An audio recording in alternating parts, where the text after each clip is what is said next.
Pembunuhan wanita ditemukan tanpa kepala di Banjarmasin heboh, sempat izin ke suami untuk beli susu. Sesosok mayat wanita tanpa kepala ditemukan warga mengapung di kolong rumah kosong di warga Jalan Belitung Darat, Gang Keluarga Banjarmasin, Kalimantan Selatan pada Rabu 2 Juni 2021 pagi. Oleh warga, penemuan tersebut kemudian dilaporkan ke polisi. Polisi yang mendapatkan laporan itu langsung mendatangi lokasi kejadian dan mengevakuasi mayat tersebut untuk dilakukan otopsi. Diketahui, jasad wanita tersebut berinisial R, 33 tahun, warga Kelurahan Kelayan Luar, Kecamatan Banjarmasin Tengah, Banjarmasin. Ditemukan setelah melakukan serangkaian penyelidikan dan penyidikan, polisi akhirnya berhasil menangkap pelaku pembunuh korban. Pelaku berinisial HP, 40 tahun.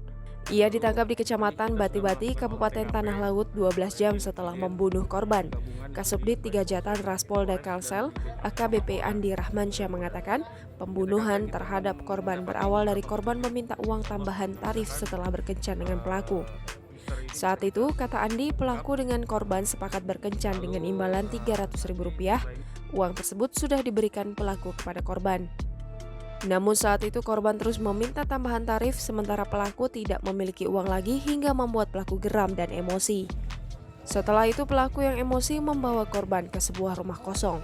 Sesampainya di rumah tersebut, pelaku kemudian membunuh korban dengan 2 pisau belati yang sudah dibawanya.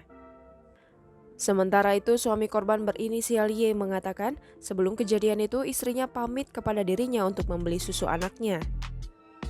Namun hingga Rabu 2 Juni 2021, istrinya tak kunjung pulang. Mengetahui pelaku pembunuhan terhadap istrinya berhasil ditangkap, Y berharap pelaku dihukum seberat-beratnya.